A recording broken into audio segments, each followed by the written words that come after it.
The following program is rated TV MA-LSV. It contains strong language, sexual situations, and violence. It is intended only for mature audiences. They gave me my theme music!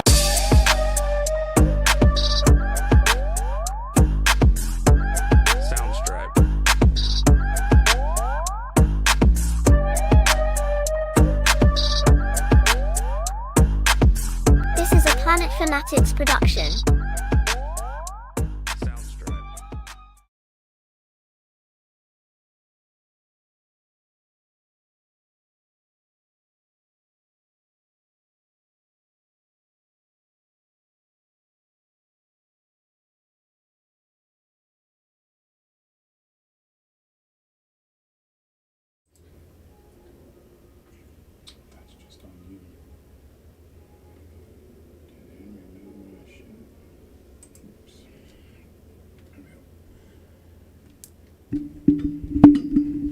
What's up, everyone? How's everybody doing tonight?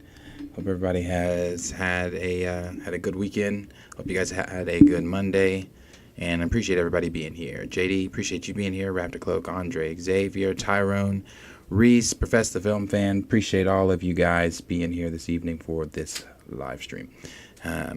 We're going to get into just a few things because it was not a really big news day, but there was a few things. I mean, we missed CinemaCon, obviously, so there were some things from that we're going to discuss, only the Marvel things. So we're going to discuss some things from CinemaCon.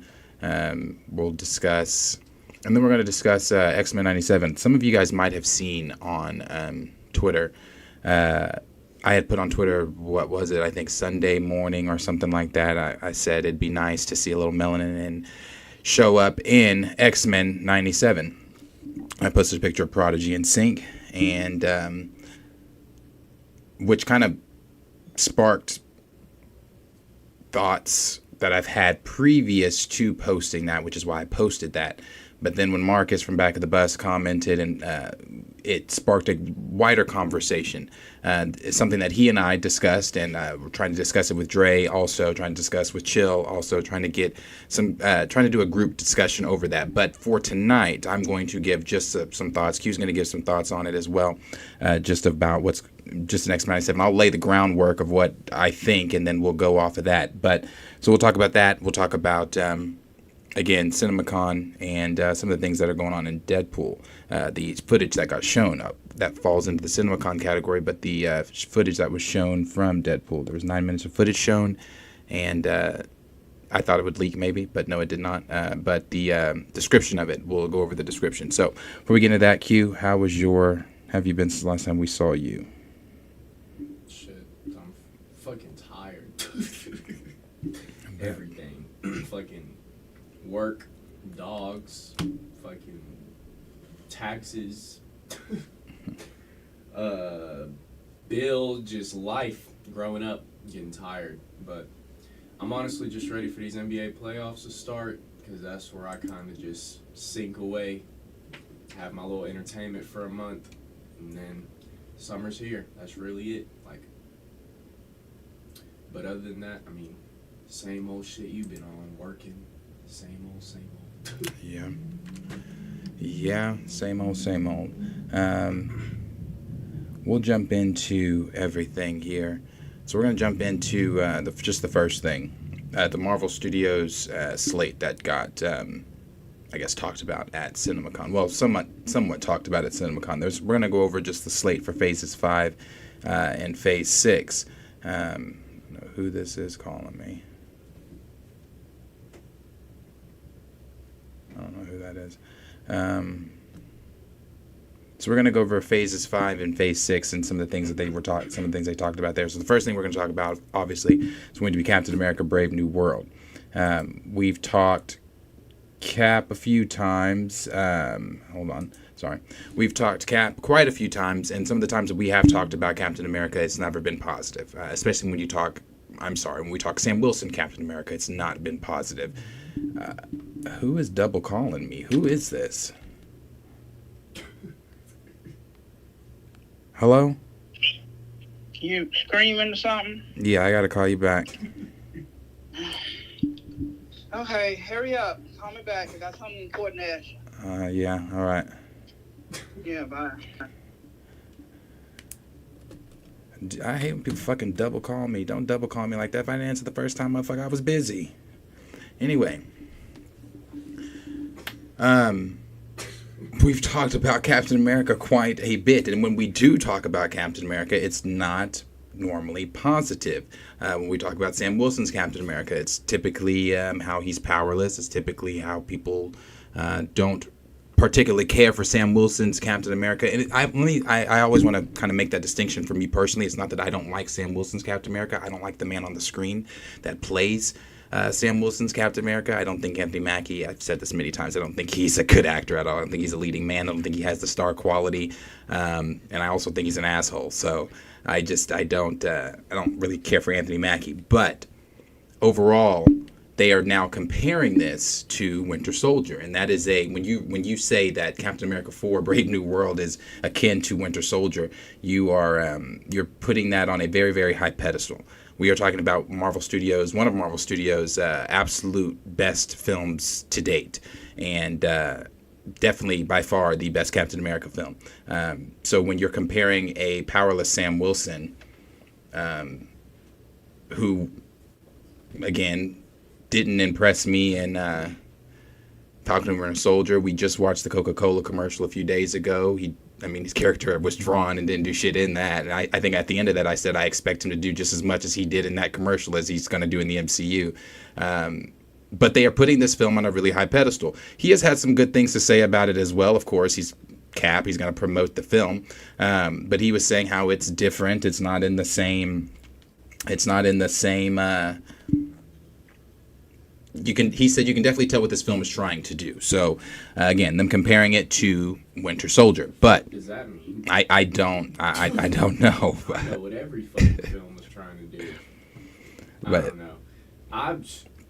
I guess I'll see whatever we read or whatever, because I've seen some shit about it. I'm not sure if it's the same shit we're about to read, so I'll let you go ahead. Well, let me just go really quick before I read that, let me go to what he said here. Let me get my... because I did like that.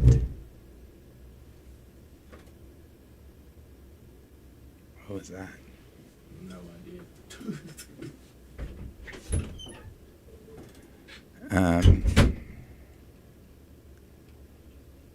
Let's see. Okay. So Anthony Mackie said... Oh, man. I had all those. Okay, Anthony Mackie explains the meaning behind the title Captain America: Brave New World.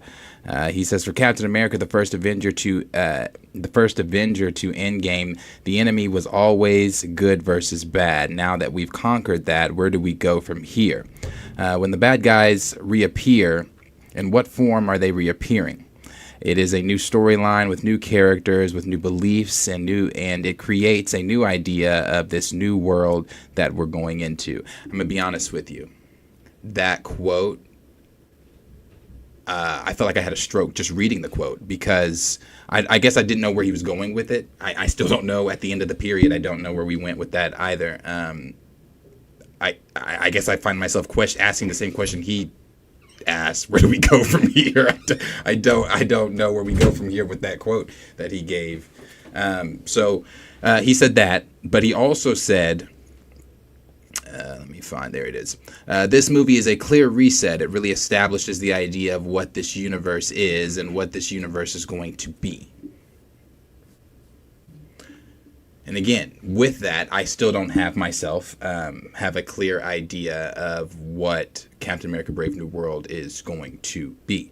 But this is what they played some footage of that as well. Now, I'm going to be honest with you. The footage that they described doesn't sound like it's bad. It doesn't sound like it's something like that's going to put me to sleep or anything like that. From day one, my whole thing for Captain America 4, if you go back to any of the videos we've done, I've always said it at one time was on my most anticipated list. It's on my most curious list now, but it's not on my most anticipated list anymore. But at one point it was. And when it was, the thing that got me in it was the paranoid thriller. And some of this kind of sounds like they kind of stuck with that. You know, Julius Ona is still directing. He said he was going to do that, and it seems like this is what they're doing.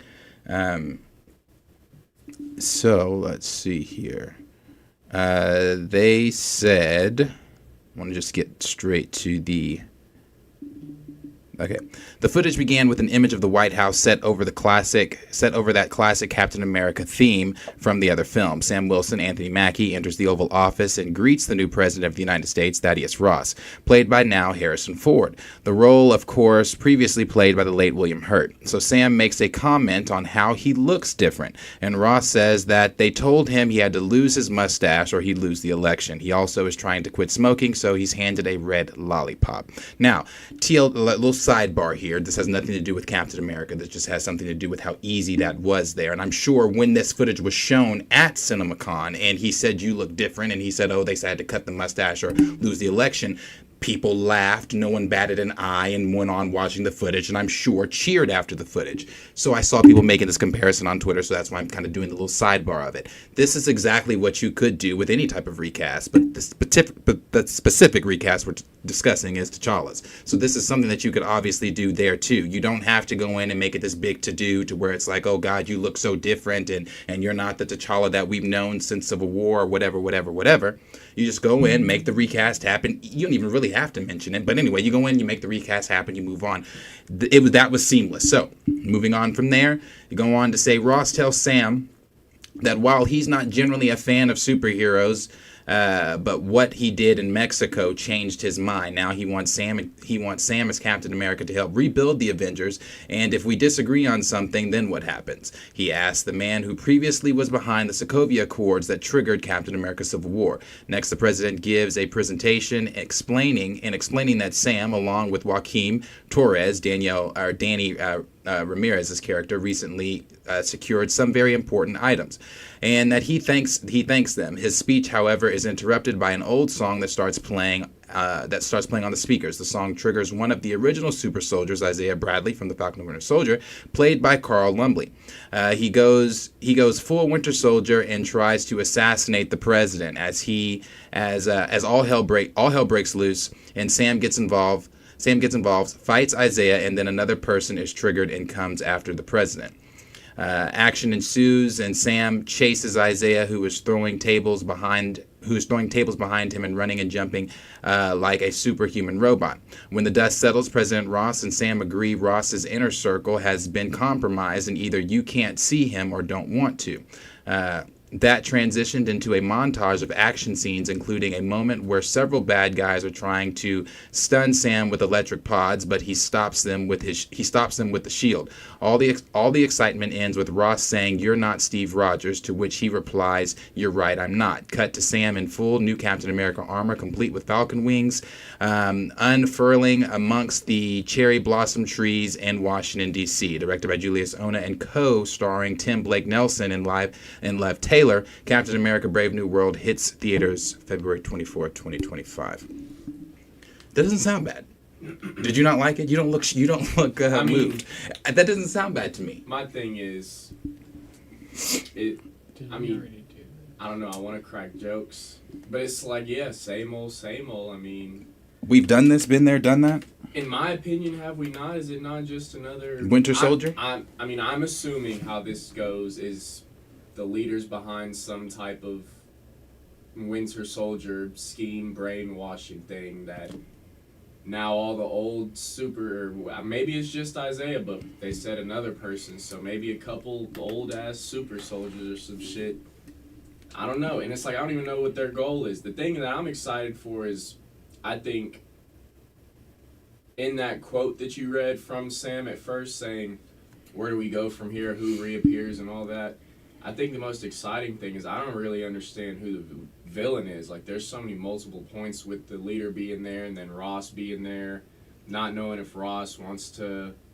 This could be just Ross at first wanting to build the Avengers. Then he gets a Red Hulk persona and something, I don't know, or he meets Betty or some shit, I don't know. So, I don't know, I'm kind of excited to see where the storyline goes because, like he said, it is kind of the intro into the new world that we're getting. Like, Shang-Chi didn't give us anything really about the new Avengers. Fucking anything we've gotten hasn't really been about the new Avengers, the Marvel storyline. Everything else has been like Eternals, fucking Shang-Chi. Everything else is, like you said, it's just all over the place. And so that's what I'm excited for. This is kind of just getting right back to the roots of Marvel. You know, it's Captain America. It's not fucking Steve, but it's a Captain America story that's trying to put all the Avengers together and continue the storyline of Secret Wars. And I feel like no other movie or show has really done that yet. Yeah. And I do want to, because you said, I want to make this clear too. For me, personally, just when you said it's not Steve, I do like Sam Wilson. I don't dislike Sam. Again, it's Anthony Mackie for me. But at the end of the day, this is going to be a black-led superhero. This is a black superhero. He is a derivative character. He is, based off another character. But we are getting a, black lead here. Now, how this plays out to benefit, I even saw somebody, I think it was E-Man on Twitter, that said, okay, so we're getting black on black crime. That's what I want to crack jokes I mean, that too. We making the niggas fight on big screen. But here you go. This takes us all the way back to when we first started talking about when we found out Nate Moore was going to be involved with Captain America 4 and how it was not going to be, what did he quote? I think he was quoted saying he wants Cap to struggle, and then we made jokes about that, how it was going to be a struggle film. Brainwash this nigga. Make him another broke nigga. Yeah, so it's while the white president watches for his entertainment. it's definitely it's interesting. It does. Before you continue, shout out B Smith for the super chat. Thank you. Said that dialogue about Ross looking different without the mustache. They're just going against a strong black king. No, complete. I mean, yeah. Shit's so... It's very easy. Yeah, I was about to say, shit's so seamless. I mean, and it's like they did it with a black person before with Terrence Howard and Don Cheadle, so it's really just showing the influence of the character and... Yep. What... I don't know. I don't even want to fucking... We can talk about that the whole fucking night. But appreciate the super chat for sure. Yeah. Also, to tag on to what you said about getting back to those roots, those MCU roots and things like that. Again, this is the film, in my opinion, that has to make a very big statement after a very, very shitty 2.5 years that we had with Marvel. So it's going to have to, this film is going to have to be that film that makes a statement. I know it, and I've said this before, unless you're new here, Deadpool's not that film. It's got to be a Fantastic Four or but that's the good thing this that I was as well. thinking about how Deadpool comes out before it. It's like, at least it's getting Marvel fans back on a high note. Like, they're not fucking Madam Webbing into some shit into Madam Web, or you know what I'm saying? So it's like, at least we're getting Deadpool. Hopefully, Marvel fans should be happy after that, should be entertaining, wondering what's next, and then boom, should get hit with that, in which I don't see any issues with it at all. I'm just saying, I mean, it just doesn't seem like anything new. Right. It seems like... No, I mean, it doesn't. It says it is very much, like I said, that Winter Soldier feel. As far as, like you just said, the Winter Soldiers, the whole... It's basically December 25th, 19, whatever Zemo was saying to him. Like another story. It's just a song. Yeah, another story plots, or like point of the plot's going to be fucking Sam running around trying to fix Isaiah or fix him. Trying to figure out what happened. So it's like, I don't know. One thing I hope he doesn't say again, and I rewatched this scene not too long ago in Falcon Winter Soldier, and I didn't rewatch Falcon Winter Soldier, make no mistake. Jay just hadn't seen certain scenes. He hadn't seen the show, so I showed him certain scenes. That's it. And one of the scenes I showed him was the conversation between Isaiah and Sam. And when Sam told him, don't play that old bitter black man story with me, I wanted to really hit him because I was like, nigga, just because you've been running around with Steve, like that shit. I was just like, I didn't like how he handled that conversation. Then at the end when he said, I don't get it, like, yeah. Anyway, I don't like how Sam's portrayed. I think that's it. I think he's very tokeny. But that's another conversation because we have other things we got to get to on that slate. But the next thing that they talked about was Thunderbolts, and that comes out in 2025. next year. There's really not much on Thunderbolts. This is all we really know. He put an asterisk next to it because he said, this is what he said. The film previously known as Thunderbolts is now called Thunderbolts with an asterisk next to it, as explained by Marvel Studios president Kevin Feige during Marvel's CinemaCon presentation. He says, yes, you'll notice the asterisk on Thunderbolts. He said, addressing fans in front of the screen, bearing the film's new logo. That's the official title of Thunderbolts. We won't talk about that until after the movie comes out. I don't know if that's like when he said, we're not going to talk about the Fantastic Four, because we really didn't talk about them until that was announced in 2019. We didn't really start talking about Fantastic Four real shit until like 2020. Hopefully it means they're fucking changing the name. From Thunderbolts, that's what a lot of people. I know that's what a lot of people are assuming, that they are either changing the name. You know, when that whole thing came out that it was going to be, the team was going to be named after Florence Pugh's character's Yelena's soccer team, the Thunderbolts. That already made, with a bunch of other things that were previously said campy. Stupid. Yeah, just made the film already very campy, and like, I don't want to, this is going to be very Thor Love and Thundery. Yeah, no, that shit feels like a fucking family Avengers comedy. Not like something, you know how they have the West Coast event, like I don't want to say like fucking family Avengers. Yeah, like, the Great Value Avengers. No, literally, and it's like, I don't know where they want to go with that. Is Thunderbolts this and then done? Are they trying to insert them in the storylines? Like, that's what I don't get. I don't know where they fit in. Like, are you talking about the rest of this phase, like in Avengers? And that's what I'm saying. I don't know where they would fit in. What are they trying to do with them after this movie even? So, shit. I have no idea. But that's literally all we have on Thunderbolts, outside of Florence Pugh a couple weeks ago giving that tour of the set. I mean, that's really, outside of that, that's it. That shit's gonna be a real disappointment. I think so too. After going back, I told you I was listening to some shit and just, that nigga Sentry, bro. They're finna fuck him off. Yeah. The next one they talked about, well, they didn't talk about, but on the slate 2025 also, we know this, Fantastic Four, we've talked about a plethora of times, so we really don't need to go over all the things that we already know about the Fantastic Four. The newest thing that we do know, though, is that it's going to be entirely filmed in IMAX format, so it's going to be, they're putting a lot into Fantastic Four. I think that they are really, really, really confident in whatever the script and whatever exactly the storyline is going to be in Fantastic Four. And I'm, again, excited for Fantastic Four and confident in Fantastic Four. And I think I'm confident in it because this is something that Kevin Feige is actually personally overseeing. And the care, you know, like I said, I just watched the old Fantastic Four a few weeks ago, and seeing his name as just an executive producer or whatever the fuck he was on that time, to now being president, and just all the ideas that have probably been swarming in his head of, well, if we could have done this or we could have done that, and now he's in charge and getting to do that. So it's pretty exciting that he is overseeing it, and that, like I said, I'm actually not where I was with the cast when it first announced.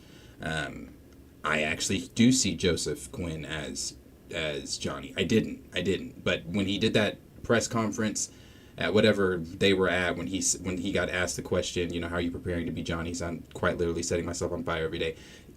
It was the way he was acting up there, I guess. It was the playfulness. That's very Johnny. So I was like, I kind of do see him as Johnny now. I always saw Vanessa as Sue. And I actually see Pedro. I know a lot of people don't agree with that, but I do see Pedro as Reed. I think he's going to do a pretty good job. That wasn't me a couple weeks ago or months ago. Wasn't my stance on it, but pretty excited for that one. No, I still agree with what you said at the beginning, in sense of that nigga don't bring genius.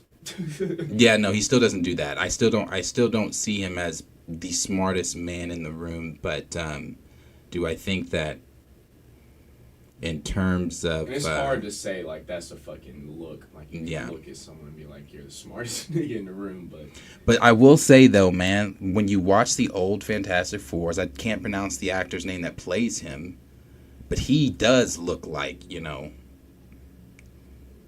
he actually feels like when I was watching those, I felt like he really was this big nerd that was getting on my nerves. Like, you know, every time Sue would try to talk about something, he would go deeper into how it all fits together and, you know, equations and things like that. I don't know. That dude, he does a really good job did a really good job at playing Reed. I still wanted Penn more than anything. Because of the look. I think Penn has the look, and I think he could have pulled off the whole Reed Richards, smartest man in the room. That's all we really know about Fantastic Four. Now, Blade. Blade, we know, comes out in 2025. This is what we know about Blade. At the moment, Blade is set to come out Friday, November 7th, 2025. That would mark the third time that the comic book adaptation opening date, previously set for Valentine's Day of that year, has been delayed in the past year.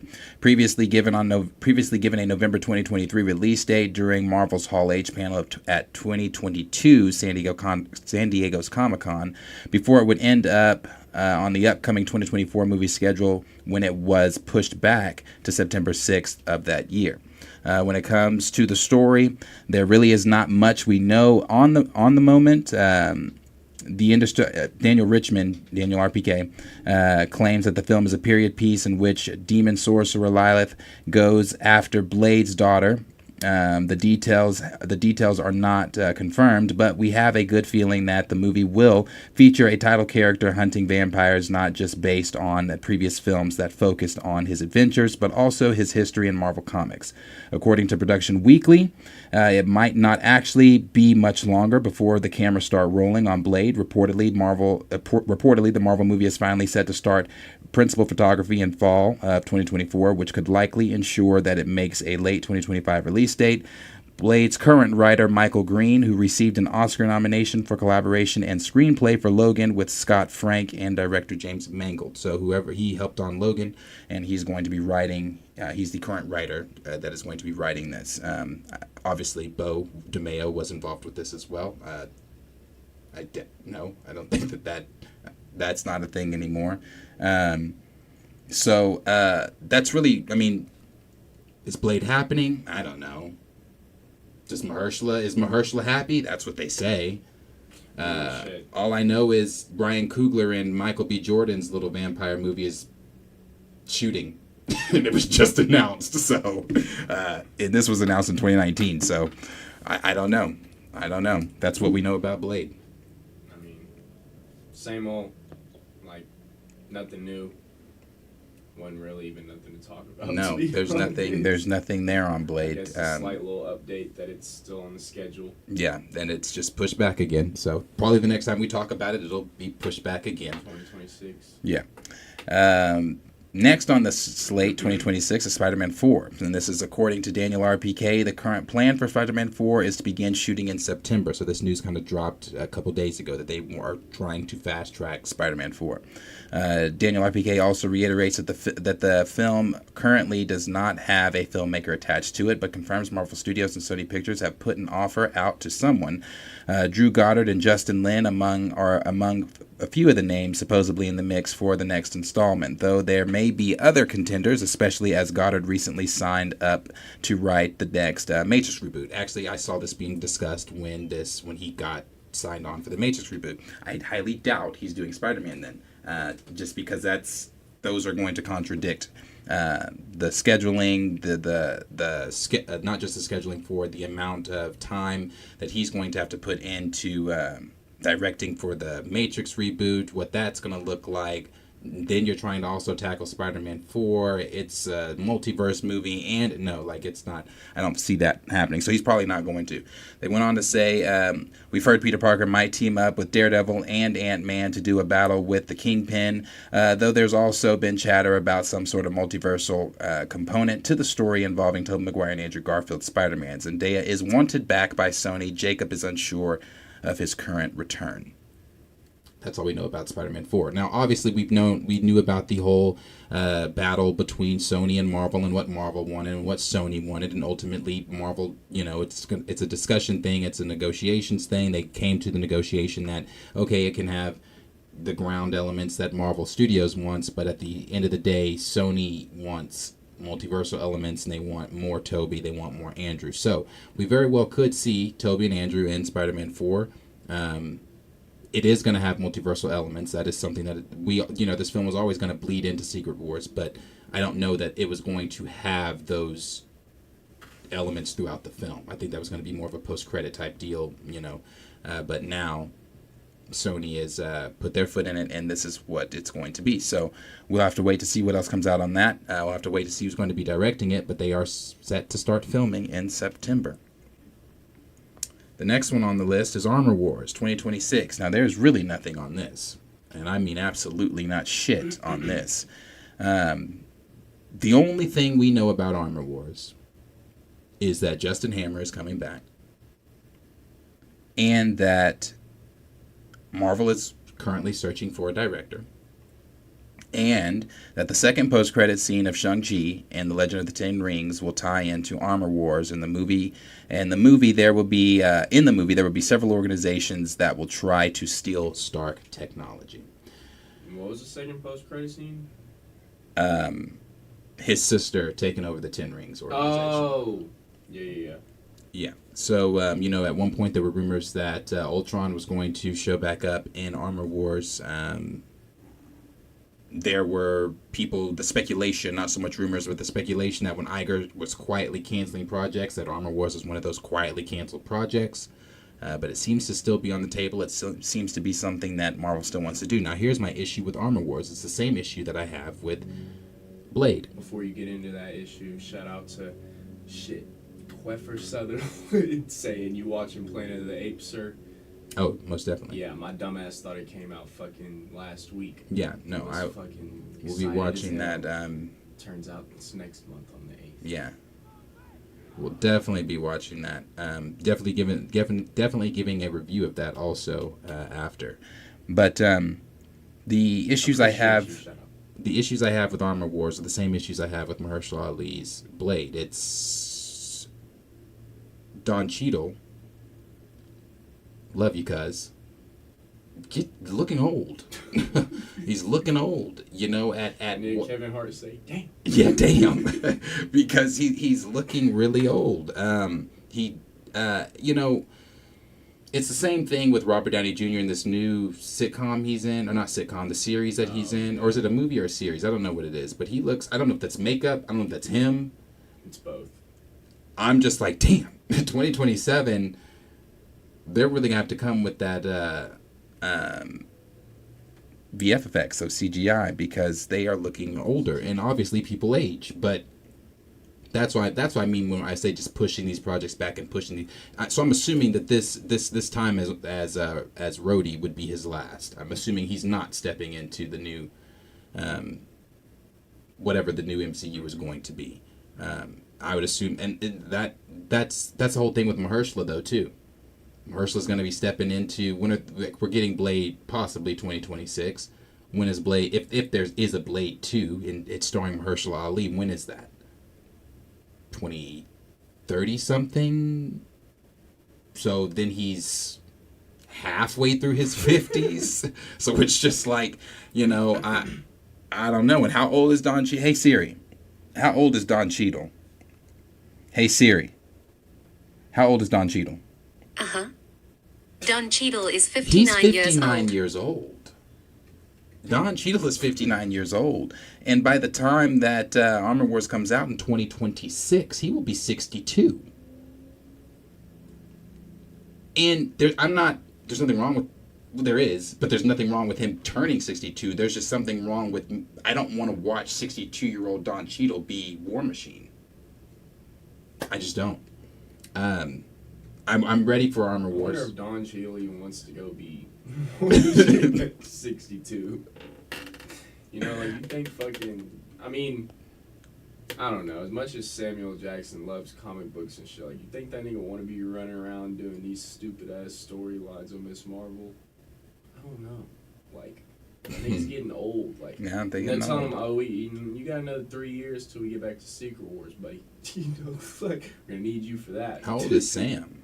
In his 60s? Gotta be. It's gotta be maybe in his 70s, maybe I not wouldn't 60s. But one of the next ones on here is Shang-Chi 2. So Simu Lee actually answered this himself on Threads. And I don't have Threads, but this got shared on Twitter. And this says, the encouraging update on Shang-Chi's the sequel comes from the social media website Threads, an alternative to Twitter from the Instagram, whatever. Somebody said, I feel like Marvel has abandoned the Shang-Chi fan base. There has been no effort by the studio to get the sequel filming or even including the character in other Marvel films. Frustrating as hell. In a response, Simu Lee said, I promise you it's happening. We know that Dustin Daniel Creighton, who directed the first film, is coming back to direct the second film. And while directing that second film, I think he's been taken off of Avengers. He's no longer directing Avengers 5 anymore, which he never should have been in the first place. But he's no longer directing Avengers 5 anymore. He's just going to focus on what Shang-Chi 2 is going to be, and then crafting that, because that film, if it is still what it's supposed to be, is supposed to go right into Avengers 5. So, that's really all. There's nothing on Shang-Chi. I mean, there's, like that person said, there has been no effort by the studio since 2021's release of the film to no effort by the studio at all to include Shang-Chi in anything. I mean, that was probably their best film of 2021. When did No Way Home come out? 2021? No, Shang-Chi came out in like September, didn't it? Spider-Man came out after that. Oh, did it? I'm pretty sure. Like right before Christmas that year. Huh. Well, that was one of their best films of 2021. That was a gem in the shitty films and shows that we were getting from phases 4 and 5. I'm sorry, from phases 4. With Shang-Chi, I don't know exactly what they're going to do. We'll have to wait to see. These others don't really have descriptions with them. It's just Avengers 5 in 2027. X-Men in 2027. Obviously, these won't have descriptions. These are far out. Doctor Strange 3, 2027. Thor 5, 2027. And Secret Wars Part 1 and 2 in 2028. X-Men, I guess the MCU X-Men, they are wanting to put in before Secret Wars. Great idea. Should have always been that anyway. So I don't know exactly what's going to happen with the Fox X-Men. Or are they going to still be a part of that? Are we, what is the X-Men film going to consist of in the MCU? How do you explain the absence of the X-Men this entire time? There's a lot to unpack with the X-Men. So I do think in 2027, next to their Avengers films, obviously the X-Men films are going to be the top grossing films. That's what everybody's waiting for. Everybody's waiting for the live-action X-Men. So that's what we know as far as a tentative slate right now and what Marvel's going to do. But we'll look at some of you guys' thoughts on that and see what you guys are thinking before we move to the next topic. Let me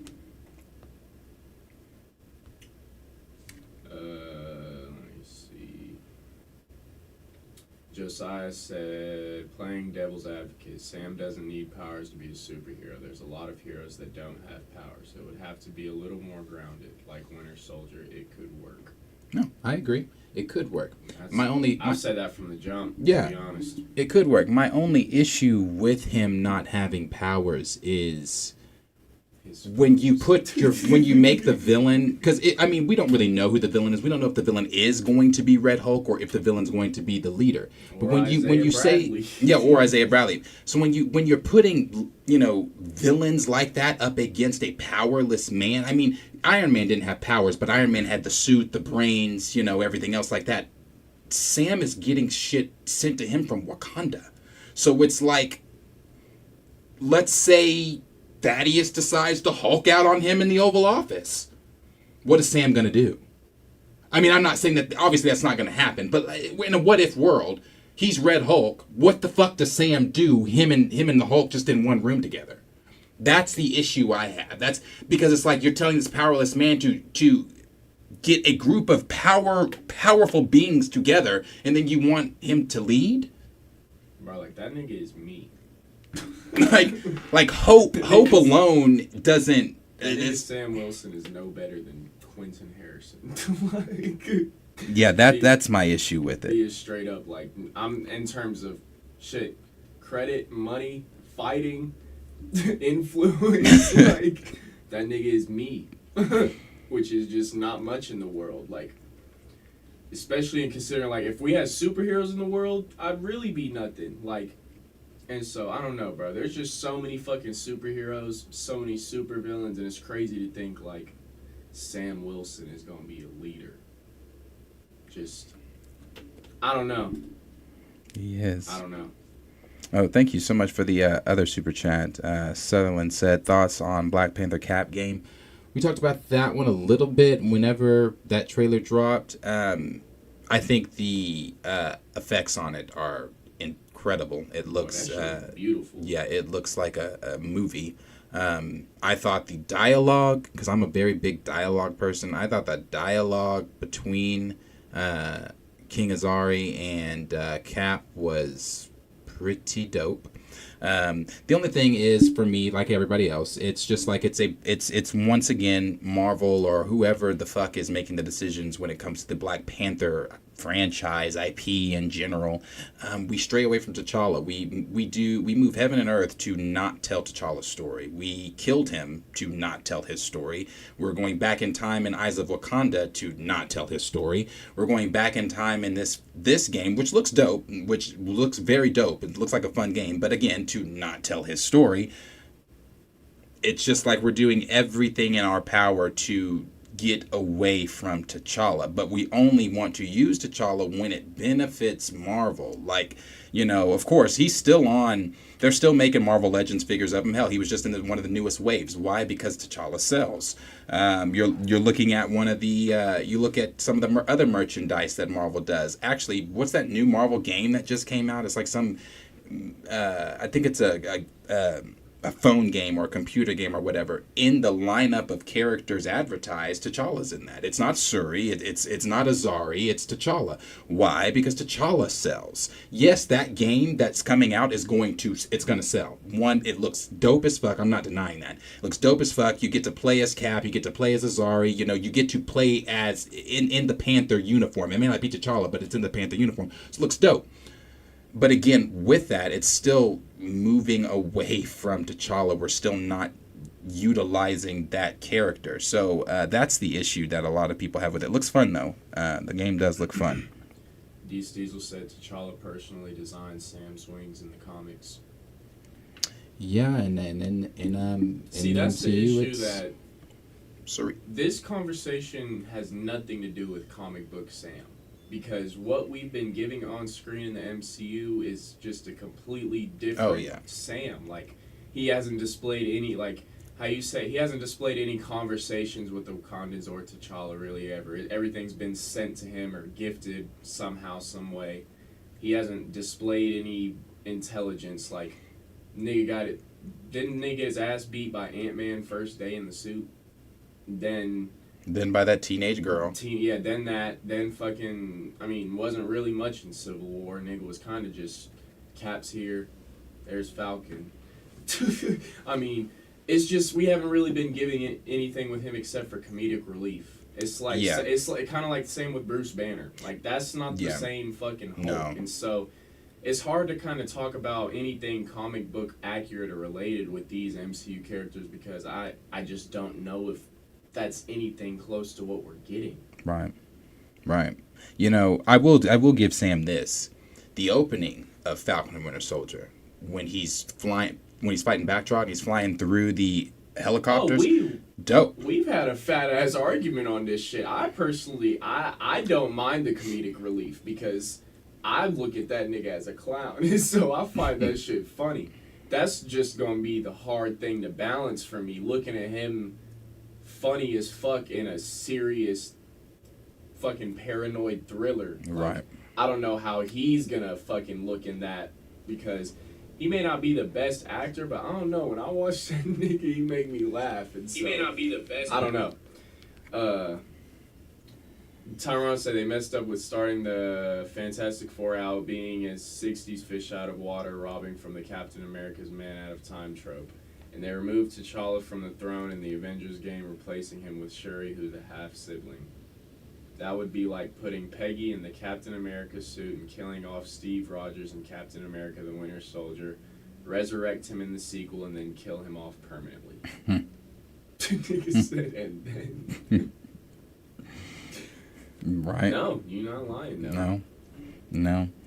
Yeah, no. D. Stiesel said. Oh, I agree with what D. Stiesel just said. Yeah, what you're reading, I Sam's agree. Telepathic connection with birds should have been used on screen. Imagine the crazy visuals. Yeah, it would be I dope. say that all the time, but then again, we're gonna get some stupid ass scene like we did in Ant-Man, where fucking ants or say like I just fear they don't know how to use that shit on screen. Like, That's why he's got the fucking Redbird's a robot instead. Red Wing isn't even. Yeah, that Red shit's Wing's a still robot kinda instead. Stupid to me. That. Yeah.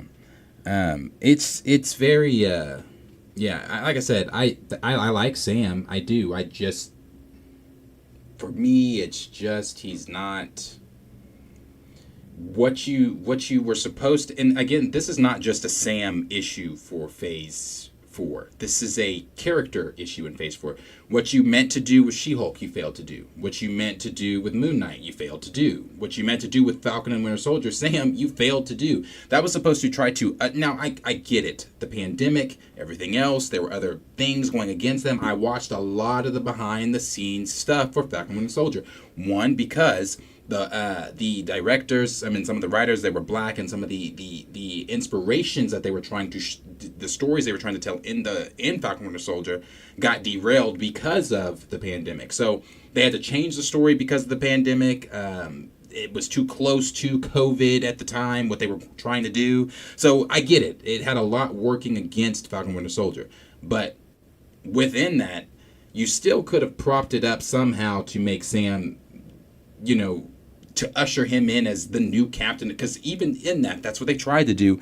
I did not leave Falcon Winter Soldier. There's that scene of the two black guys where he goes, "Oh, that's the Black Falcon." And he says, "No, that's Captain America." And I didn't feel that. I felt like the old man. Or even the kid fucking, "You're Black Falcon." Like, oh, yeah. I don't know. It's just, I don't know. I even wonder sometimes why the fuck they gotta specify that shit so much. Like, yeah, I don't know. But the thing about that shit was, I don't know. Sam is just, it's hard to fucking talk about that shit because we got a fucking 5-minute training montage in a 6-episode show. And it wasn't it wasn't even 5 minutes either. Maybe 2-3. And that's all we really got, like, hand-to-hand it sometimes don't even feel like we're watching Sam Wilson. It feels like we're watching Anthony Mackie. Like, here's Anthony Mackie, put that nigga in the suit, boom. Like, I don't know. I wonder if he's ever read anything about Sam Wilson in the comics or anything. I don't know. Like Tyrone said, that the Sam giving the preachy speech at the end.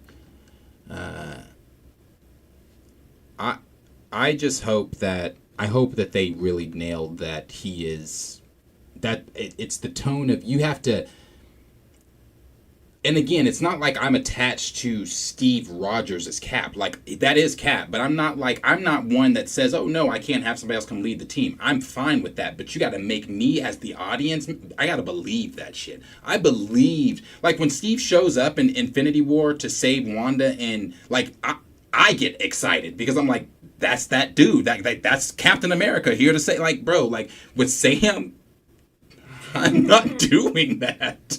So it's just like, like, I've never heard anyone ever, whenever New York or like anytime something's happening, no one ever yells, "Go get Sam!" Like, it's just not a thing. So I don't know. Raymond said no Falcon and the Winter Soldier slander will be tolerated. We know that's Raymond's one of his go-tos. It's just, he really enjoyed that one. Someone did. So it was for someone. I'm glad that, Raymond, you enjoyed it. Xavier said, "I have a feeling little effort is being put into Armor Wars because the powers that be simply do not care about it." Probably none.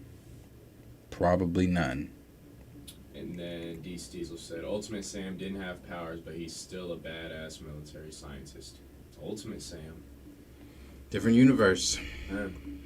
Where are they pulling this inspiration from? I just want to know, like, man, yeah, I don't know. But anyway. Shit, I hope I'm sitting here wrong as fuck, too. I'm hoping I'm sitting here, watch the movie in a year, or not even a year, like, 8 months, and fucking, that's the best shit we ever get of Sam Wilson, Anthony Mackie on screen, and It'd be nice. I hope I'm sitting here wrong as fuck and look back, and I'll tell I was wrong, damn. But just mixed with the writing of Marvel and the previous care of some characters and the source material, and I just don't see anything different that we're going to get. No, I agree. We'll see. Next thing from CinemaCon, new topic, next thing from CinemaCon is Deadpool. Again, we've talked about Deadpool a lot. We're going to continue to talk about Deadpool a lot. We are getting closer and closer to the release date. We're supposed to, word on the street, rumor, if you go see Planet of the Apes, I believe you will see the second trailer of Deadpool within that. It's releasing the 10th week is what they are saying with the Planet of the Apes. So if it's in the theaters, I'm assuming it'll be online sometime that week as well. So the trailer is rumored to be around that time.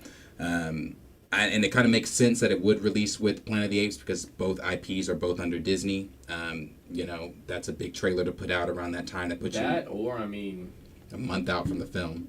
Assuming we don't get it this weekend when the NBA playoffs start, just because that's the way I look at a lot of stuff with ESPN, Disney, and all that being connected. I've realized that I sent you that tweet about LeBron tweeting that shit. Oh yeah, I think he got paid for an advert for some shit because he ain't said shit about 97 cents. He ain't said shit about Marvel ever, unless it was the first Black Panther, where literally every black athlete had something to say about that, and so. The fact that Disney and ESPN and all that, they're all intertwined and stuff, I think it's real easy to, when the NBA playoffs start this weekend, to kind of go ahead. But that's a little soon. They could make us wait till May 8th. But, shit, I don't know. I don't think really dropping it this weekend would be too soon, in my opinion. Just maybe to them. I guess it kind of depends on how much they're showing. Maybe they want to This is supposed to be longer. A full trailer. That last trailer was a teaser. This one is supposed to be, every second trailer gives you more so of what the story is actually going to be about. So that's what I'm saying, though. I mean, but there's different trailers. We watched fucking trailers for Guardians of the Galaxy, and I was like, I can tell you that probably the whole movie and this. Right. Told you the Guardian or the fucking in the Thor movie, I was like, Guardians aren't gonna be in here. That's all they're gonna be. So it's like. I don't know. Some trailers be 3 fucking minutes. I think it's going to be a 3-minute trailer. You think so? Yeah, it'll be a 240 to just something almost 3 minutes. Shit. Yeah, close though. I think we'll actually see Hugh. They'll probably give. I mean, they're releasing a lot of the flash promo art too, and shit. Stuff from just posters and movie buckets and cutouts and shit like that. Now this, I'm actually buying a bucket and stuff for. Did you see the bucket? Yeah. The Wolverine one's fucking ugly. Yeah, I'm getting the Deadpool. I was gonna say the Wolverine one's fucking. This one I'm actually going I'm going to participate like normal Marvel. Well, I won't say that in recent premieres we've been to, but you think you're gonna be able to take the Deadpool one next movie? They're gonna be like, no. I'm getting my Deadpool one, but I'm still taking this one. We're using the recycled bucket still. I'm participating. I got I'm getting this Deadpool shirt, dope ass shirt from PacSun. Damn, and bro, you go on any of these sites and you type in X-Men Marvel shirts, your size likely is not there. What you're a large? Well, I like all my shit big, so I'll wear an XL. Oh yeah, no, because my torso is long as fuck. Yeah, so. it's not there, so it's they don't have. Or a large or XL, because all t-shirts shrink, so I grab a medium and shit's small in a couple weeks or some shit. So they have this dope ass brown one at PacSun. I deadass have this old. You remember that Halloween video we shot and had the old brown and yellow Wolverine? Yes, you could wear that honestly. You could. Okay, so Deadpool at CinemaCon, like I said, we've talked about it quite a bit. It does come out in May. The trailer's rumored to drop comes out in July. Trailer's rumored to drop in May. lot of people are really excited for it. It's Fandango's on the Fandango website. It's the most anticipated film, so I think they're gearing up for the ticket release to just for their servers to be able to handle everybody going to try to get tickets. I do believe it is going to be kind of like that No Way Home type of deal where when tickets release, if you're not in line, you may not get a ticket. And then I say that, but it also is not, I said this the last time we talked about Deadpool, the feel and conversation around Deadpool is still not that No Way Home feel type conversation. It's not that Endgame, like No Way Home kind of took you back to that Endgame Infinity War time conversation, theorizing, wondering, blah, blah, blah. Deadpool, there is that, but it's not that. Like, it's not. I just remember with No Way Home dissecting not just myself, but so many YouTubers were breaking down every little thing. Is this who we think it is? Is this who we think it is? Blah, blah, blah. That's just really not happening for me. I haven't really seen that with Deadpool, but they released a 9-minute clip at CinemaCon. And in the clip, obviously, it is a rated R film, so it is, they're going ham in it. It started off saying, this is what it says. It says, Disney CinemaCon presentation kicked off with Deadpool and Wolverine walking through a tunnel. Deadpool says to Logan, "So I heard Secret Wars is finally going to introduce." A phone starts ringing. Wolverine pushes him out of the way and looks into the camera. "Hey, bud, you're in a movie theater. Turn off your fucking phone." Followed by more obscenities and F words. Deadpool jumps back into frame and to say, hearing him talk that way makes his dick vibrate. He also goes on to say, "Nice fourth wall break. Didn't think you had it in you. This footage was likely shot exclusively for this moment, but there's potential for getting released. Tandem with this movie. If you're a director and you get to play in the most audacious sandbox there is, which is the phenomenal Deadpool franchise, to get to be there every day, seeing this team. Where's the we just want to get to the thing. I don't want to read that part. Okay, here it is. In Deadpool and Wolverine CinemaCon footage, Wade Wilson gears up to sell cars, and in the car riding in the back between two kids, he curses about the car while describing it and jokes that he deserves. Oh, that just scared the shit out of me. He doesn't have a lot of vaginal sex. Peter is back, seeing Wade back at their lockers, and suggests he go back to superheroing. Wade says, "I'm done, and I'm fine with being done." He does admit, "Is this the life I always imagined for myself? Fuck no." Elsewhere in New York, Peter and Wade ride bikes. He says, "We're Deadpool." Peter tells him, which Wade disputes. Someone across the street is taking photos of them, and Wade notices, denying that today being his birthday is throwing him off. In his apartment, a surprise party is waiting for him. This was 5 years ago. If this was 5 years ago, you'd all be dead, he jokes. Shatterstar is there, not entertained by Dopinder's story. Blind AI asks Wade about his sales, and he's getting impatient about waiting for money from him. "I prayed every day that fire finds your body and finishes the job that God didn't have the nuts to do," she tells him. That's obviously the blind lady that he was sitting on the couch with when he had the little legs and arms. Goes on to say Colossus has been watching Great British Bake Off. Negasonic and Yuko are still together. Blind AI wants to do cocaine, and Wade says cocaine is the one thing Feige said is off limits. Wade catches up with Vanessa, who is seeing a guy named Dermot. Wade is left sad before talking to the group. It's been a challenging few years, is what we saw in the first trailer. It's been a challenging few years, he says, but I'm happy, and that's because each and every one of you. And this is about how proud I am and how grateful I am to be standing in a room with every single person I love. I'm the luckiest man alive. He makes a wish and blows out the candle. Someone knocks at the door. It's the TVA. Wade thinks, is this just the fucking trailer? Wade thinks they're strippers and their pruning sticks or pegs. A portal opens up and Wade's pulled through. He wakes up and Paradox is sitting across from him. We're in charge of defending what is known as the sacred timeline paradox. Says that's a shit ton of explosions for a threequel. Is this because I used Cable's time device? Wade says the TVA is aware of the abuse of the timeline, but this has nothing to do with that. Instead, Paradox claims Wade can save the entire timeline. And then he goes on to say, I suppose I'm going to the marvel at how cinematic it is. Indiscriminate cameos.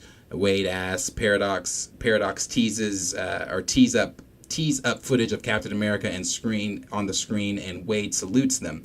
A clip of Thor hovering over Loki dying in Thor 2 sees Deadpool replacing Loki, and Wade is terribly concerned and confused. Paradox believes he is ready to leave his timeline and join the world he has always wanted to.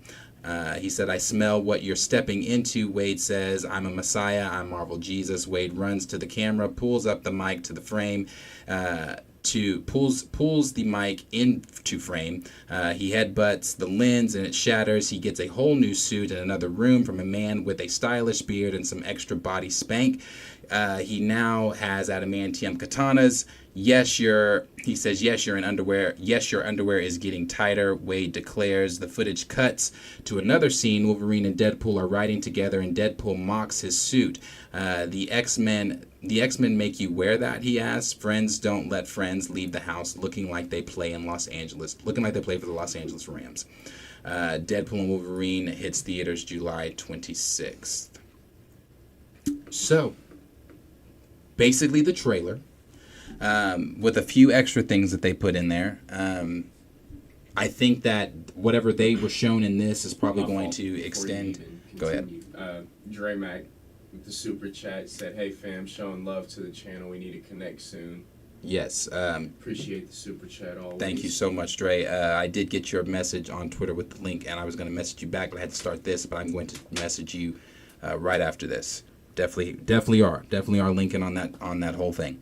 But my fault. No, you're fine. Interrupt your ass. It's likely what they were shown at CinemaCon is going to be shown. Some of that is going to be shown in the second trailer, or might even be most of the second trailer. Just extending on what they've already previously shown us. I really hope that, they don't pull a mom and show us the Illuminati in a TV spot. I don't want to see.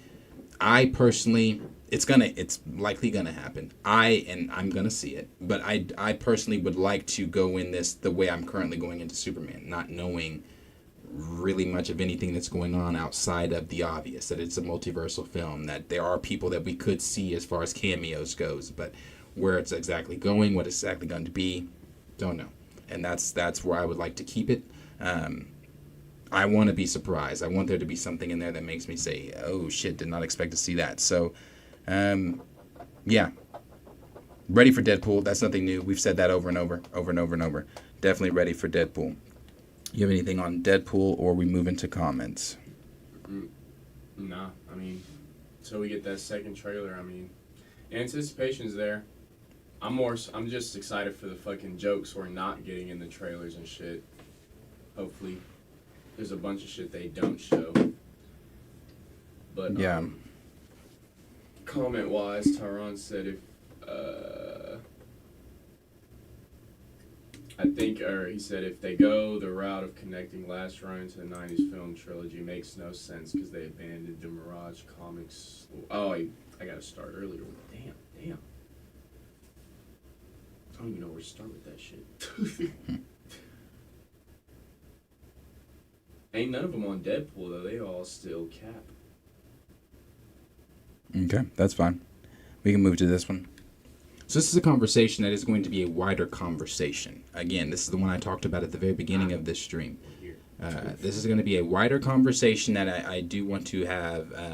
And Q is going to be there too. I want Q to be there too. But a conversation with Dre and Chill and Marcus, back at the guys over back at the bus. Everybody like to have this conversation because, again, don't get me wrong. In my opinion, I just saw Raymond's comment where he said, some of the best shows on Disney Plus when it comes to Marvel. In my opinion, this is the best Disney Plus show that Marvel has given us. And I am a major fan of WandaVision and a major fan of Loki. But this, in the 5 episodes that we've gotten thus far, tops anything that WandaVision did in 9 episodes and tops anything that Loki did in 9 episodes. And again, that is just my opinion. I am a major X-Men fan as well. I love the X-Men. I've been waiting for some introduction of the X-Men into the MCU or into the Marvel, new Marvel powers that be in everybody's got control. But my thing with the X-Men 97 series at the very beginning was I didn't want it because, as a 90s kid growing up on the 90s series, I didn't want a reboot, especially under the current regime that is Marvel. I did not want them to come in and mess up, especially when they said it's going to pick up where it left off. I was like, oh God, they're going to ruin our childhood with this and they're going to fuck this shit up. But no. It came out very early. These are things we know already. I'm just kind of rehashing. It came out very early that Bo DeMeo was going to be writing on it, and that he wanted a writer's room that knew the material, that knew the X-Men, that was a fan of the original show. And if you weren't, you could not be in the writer's room. Again, I've talked about this. It's very different from comments that producer Nate Moore made when he said, if you know comics, that's a red flag for us. And we don't want people like that in the writer's room. And that when you look at comments like that made and you look at some of the projects gotten in phases 4, you can see why they failed, because you had red flags with not wanting people to come in that knew comics, that know the material. It never made sense. This is when Bo did that same interview talking about his experience with The Witcher in the writer's room, not Marvel, but kind of the same exact thing. When you don't have people that know this material, when you don't have people surrounding a project that actually cares about it, that loves these characters, that want to see, the stories that us fans want to see told, well, you're going to get duds like Madam fucking Web, where the whole movie's a goddamn premonition. So those are the issues here. But when I'm looking at X-Men 97, and I'm loving what I'm seeing. I'm loving X-Men 97 right now. Bo DeMeo tweeted after episode 5 that was just the beginning. This next episode we know is not going to be as heavy as episode 5 was, but it's still going to, it's not a cleansing palette either, is the terminology they used, that Marvel used. So we know that it's still going to have us in our feels. But in that, in loving 97, it's like I said on Sunday, there is a lack of color in 97. There is a lack of representation in 97. And I fear if we cannot even be represented in animation, how do we expect to be represented in live action? It is 2024. I should not have to advocate that there should be characters like Blue Marvel in live action or animated or whatever for representation. I shouldn't have to advocate for characters like Misty Knight. I shouldn't have to advocate for characters like Maggot. I shouldn't have to advocate for characters like Blade or like Luke Cage or like Char or like any of the other Black Marvel characters that are just sitting up on a shelf collecting dust that we're not using. I shouldn't have to advocate for those characters in 2024. Why? Because my stories, just as well as every other stories, deserve to be told. And I'm not just stopping at Black stories. I'm specifically talking Black stories because that is my skin color. But it doesn't just stop at Black stories. The X-Men are the most diverse group in Marvel Comics. Point blank, period. That may not be what Stan Lee set out to do. There are conflicting stories on that, so pause on the comments. Don't come at me saying, oh, no, that's exactly what Stan Lee intended to do. Go watch and listen to different interviews with Stan Lee. You can hear in some interviews, maybe it was the age with Stan Lee as he was getting older, I don't know. In some interviews, he said that was what he intended to do. In other interviews, he said that's not what he intended to do. Your mileage may vary. So you got to go watch those and check those on for yourself. But that's never what he says he intended to do. Even though that's not what they intended to do, that's what the X-Men are. That's what they turned out to be. You can look at the X-Men and see many different groups, see many different stories, many different whatever in the X-Men. And again, that's kind of what they've just turned into being, the whole people making the comparisons between Malcolm X and Dr. Martin Luther King between Magneto and Professor X. You see those things. You can see the parallels. But again, within those parallels, even in Marvel Comics, the Black mutants are not represented. And some of you might be saying, oh my God, here we go with another representation conversation, and we're only 5 episodes in. When does it stop? Are you guys not happy? No, we're not happy. And the reason I'm not happy is because I don't have to just be 5 episodes in to see what the future holds for 97. When it comes to these shows and things, merchandise comes out, so we already know who's going to be in the show, and the only 2 people of color in the show are Storm and Bishop. The action figures are out. There's no more action figures coming out, so we know that. Take yourself back to, what was it, D23 or whenever the fuck they showed the original who was going to be the animation style, and Storm and Bishop. That's it. You look at Marvel Comics in general, X-Men Marvel Comics, it's Storm and Bishop. They are the 2 token. And then you look at Sunspot, and I'm going to get to the article in just a second. You look at the Sunspot stuff. Sunspot is an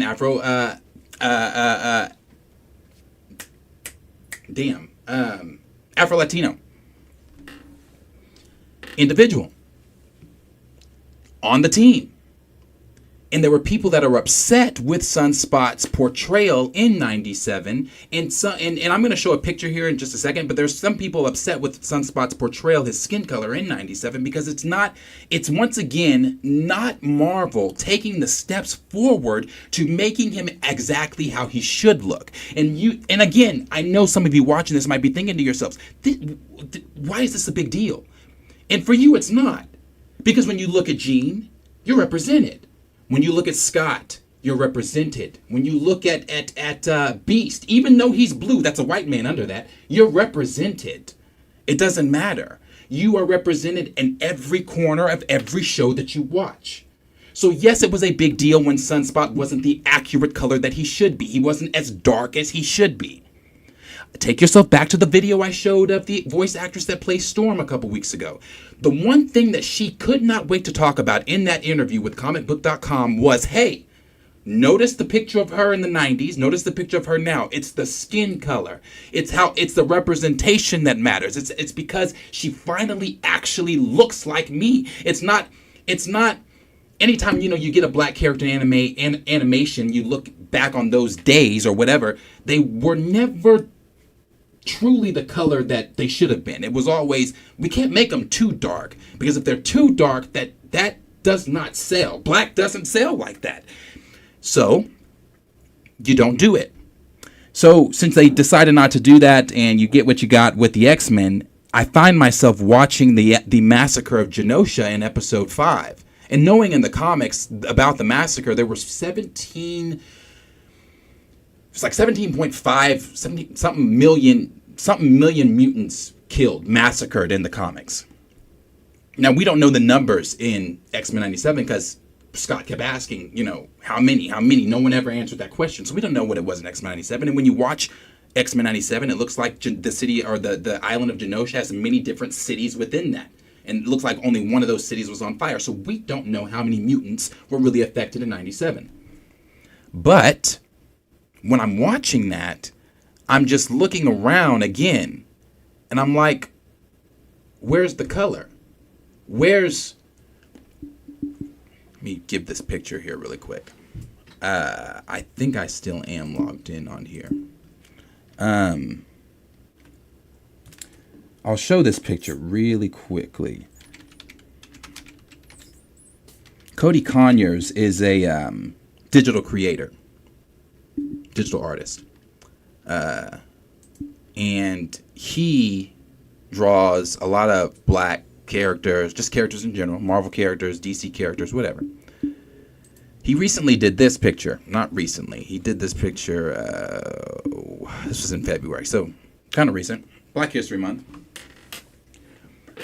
This is a list, and this is just some, by the way. This is just some of Marvel's black X-Men, mutants. Mutants that most of you watching, some of you, I don't know how heavy comic book fans you are, how heavy X-Men fans you are, don't even know who the fuck they are. Of course, everybody knows Storm, everybody knows Bishop. Most people know Sunspot, I'd say. But you've got Gentle in here, you've got Darwin in here, you've got Monet in here, you've got Bling in here, you've got Frenzy in here, you've got Prodigy, you've got Sync, you've got Oya in here, you've got Triad in here. Like, you've got all these Black Marvel X-Men mutants that are not getting used. And this is just some of them. Currently, right now, we are using Bishop. Bishop is the center of what's going on. Bishop's going to be the center of what's going on and who's coming. We're going to learn now all that shit from Bishop. Most people don't even know Bishop's sister's a sister. She's Black. But you wouldn't know that because Bishop's sister is sitting in the future on the shelf where she can't be seen. I don't know what. Well, let me. Because I'm almost done with my spiel here. I don't want to sit here and say I don't know what it is, because that'd be ignorant of me to say. I know exactly what it is. We've talked about exactly what it is before. It's the exact same reasons T'Challa's not being used. Because strong Black characters in power, regardless of it being fiction, whatever, Black characters in general, Black figures empower and give hope. And that's not something that they want to advertise. You know, people look at you crazy when you say, I want an all-Black X-Men team. That's why would you want an all-Black? Because you get an all-white X-Men team. You get an all-white one, so why can't we have an all-Black X-Men team? And that wouldn't make sense to have an all-Black X-Men team. There are so 17 million mutants killed. Not one splash of color? Not nothing? So every time there's a team, only one nigga gets to be on the team? Storm right now in 97 ain't got her powers. The last pick, too. Bishop's in the future. That's it. That's it. I mean, you could argue fucking Nightcrawler's a nigga. I mean, that's it. So it's like, I found myself really not wanting to have the conversation because I was like, oh, but it's so good. X-Men 97 is so good right now. But then I thought to myself, I'm not going to keep you comfortable because you don't want to have the uncomfortable conversations. So I'm going to have the uncomfortable conversations. I'm going to always and constantly bring up representation when we are not being represented. And we are currently not being represented. As dope as the show is, bro. And I am going to be up watching episode 6. As dope as it is, there is still no representation in the most diverse fucking group in Marvel. You took away T'Challa, and now yet again, we are still not being represented in the most diverse team in Marvel. And the last and final thing, Bo DeMeo. I thought to myself after I watched the episode with Mojo, Jubilee, and Sunspot, where they had that whole different world part in there, where it was the different world, the cast of the X-Men redoing the different world poses from the theme song. I was like, bro, you can tell that there was care put in this. You can tell that I said this. You can tell that a Black man worked on this. Pause, though. Why? Because that was like a snippet of something. Like, we're still not getting that. And yeah, there's more episodes to come. But again, I know who's in the show.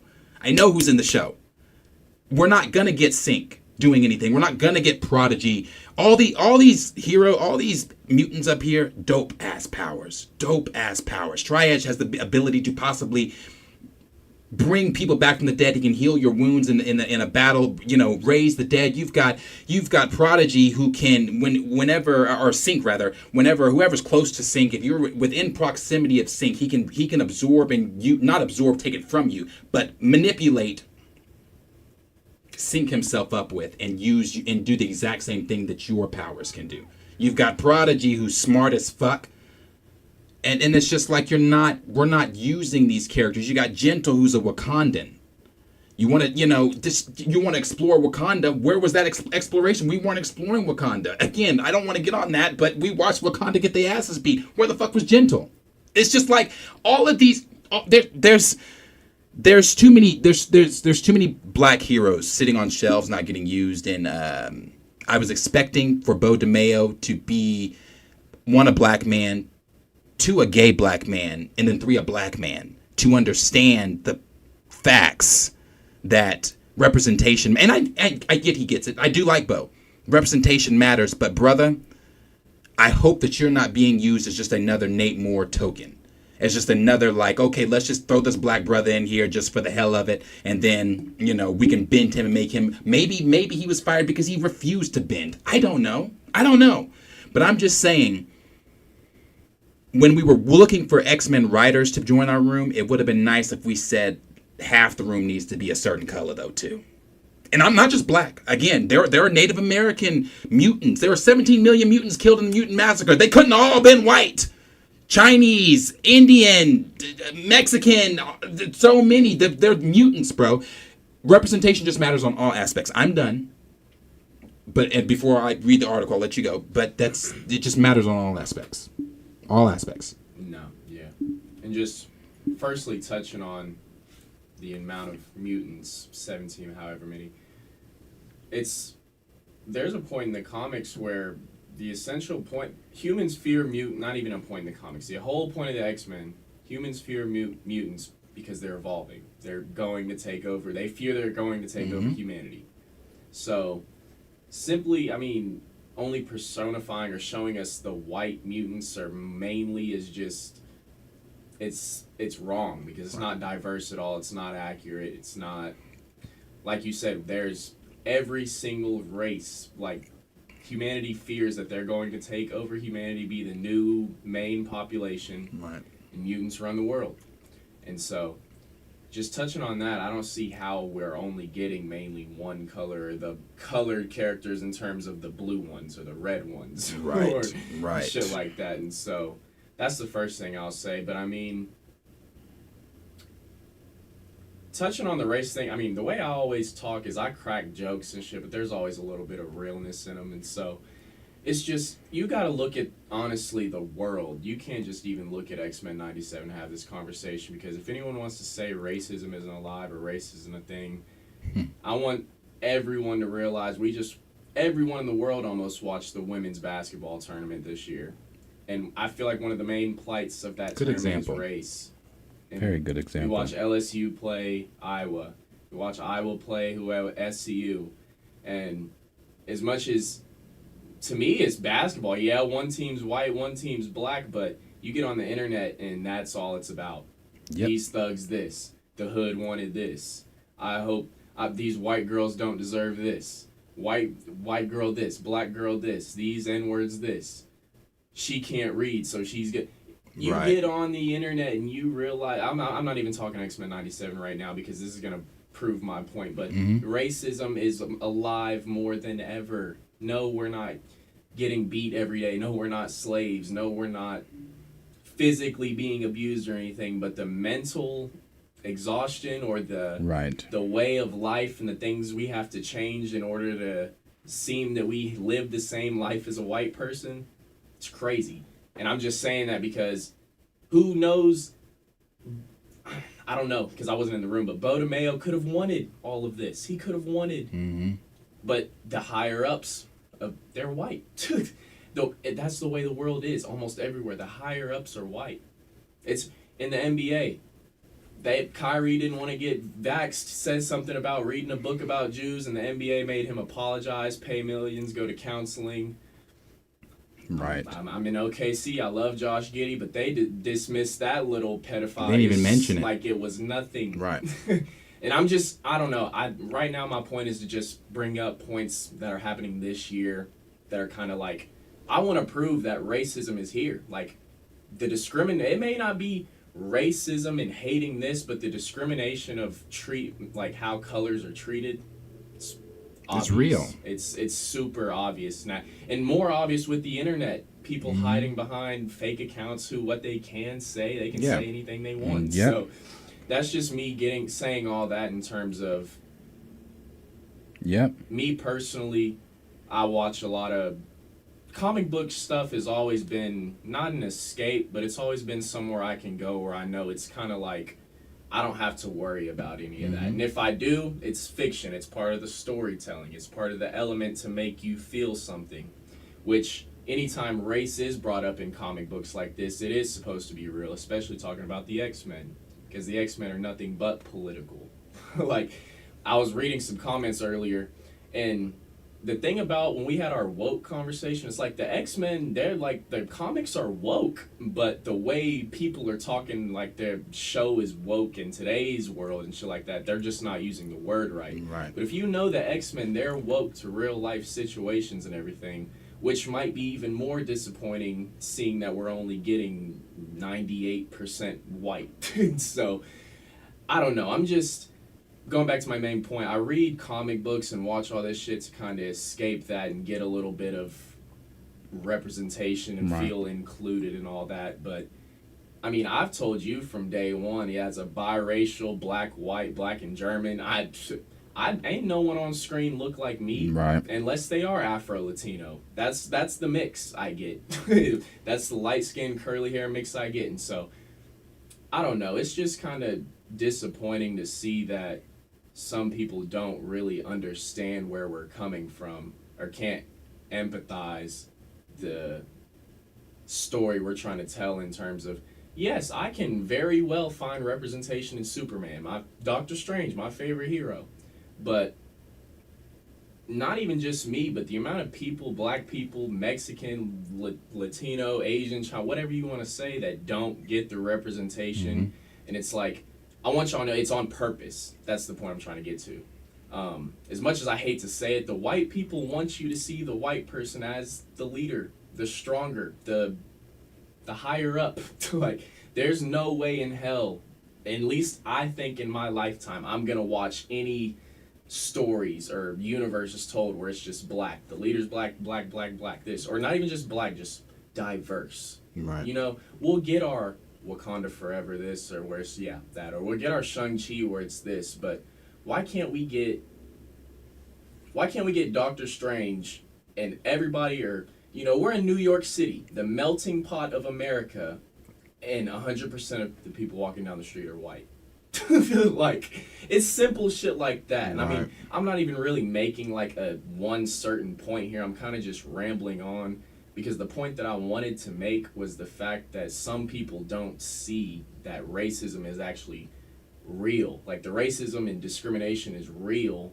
And so when we bring it to terms of fiction and comic book stuff, I don't see how people can be like, oh, it's not real. Like, if it's in real life, those same real humans who live the real day-to-day life are taking those same feelings and putting them into the stories they tell to be sold. Because the one thing they do care about is money. Like you said, black doesn't sell to them. What sells to them? Or what black does sell to them are the sympathetic stories, the sad story, the slave stories. The stories we always talk about. It's so hard to see this. Let's go make them watch this. And so it's like, I don't know. I want you to get into the article because I know there's probably some more we got to say and everything. But well, I just want to add, I think it's just tough that the fact that we, just looking at this picture alone, this isn't even all the mutants. And we have Blue Mar. We have Voodoo behind me. We have so many black characters that aren't main characters that could literally be Sam Wilson's. But they want to give us one Sam Wilson. We get Sam Wilson, Don Cheadle, two back. That's enough. But see, I guess, you know, earlier when I don't remember who said it, when said, you know, I don't mind Sam Wilson, but that's also my issue.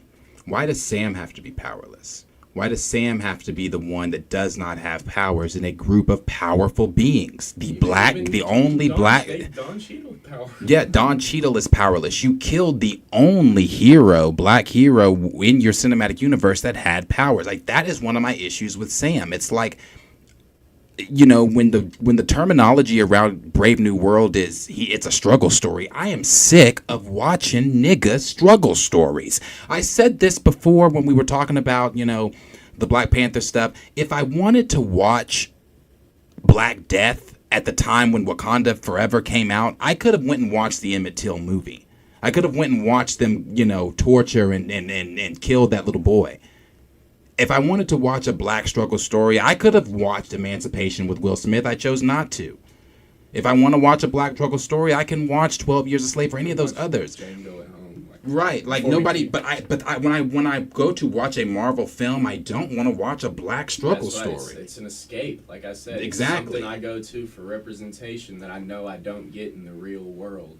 Exactly. Before we continue, B. Smith said, "Get him, Darius. Have the crucial conversation." Shout out for the super chat. Thank you for that. Appreciate you always. But yeah, no, it's like I said, you wanna appreciate it. A lot of, I don't know. But I want to say what you said too on the. It's not. It doesn't have to do with the comic books. It doesn't have to do with Marvel or any of that stuff. But racism, regardless of if it's fictional, we see racism in real life just like we do in fiction. Because if you take yourself back to the Obi-Wan Kenobi days, the Star Wars fans flipped fucking shit over Moses Ingram. They were DMing her, calling her nigga this, nigga that. Niggers aren't in Star Wars. You're not gonna.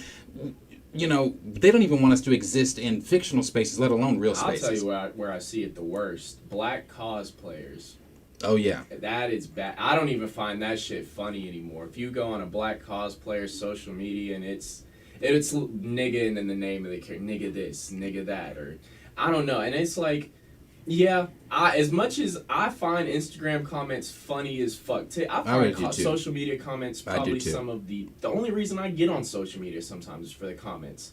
But I myself, just because I had to learn, making jokes at people's expense is not the way to go. I've definitely done that before. I did it for a while. I had to, it's one of the main things I've changed about the way I make jokes and shit, because it's just making someone feel a type of way about something they're happy about, no use in that. And so, to do that to someone for their race, too, like, one, they're trying to be happy doing a hobby, but two, you're making fun of them because they're not even doing a bad job at the hobby, they're just black. Right.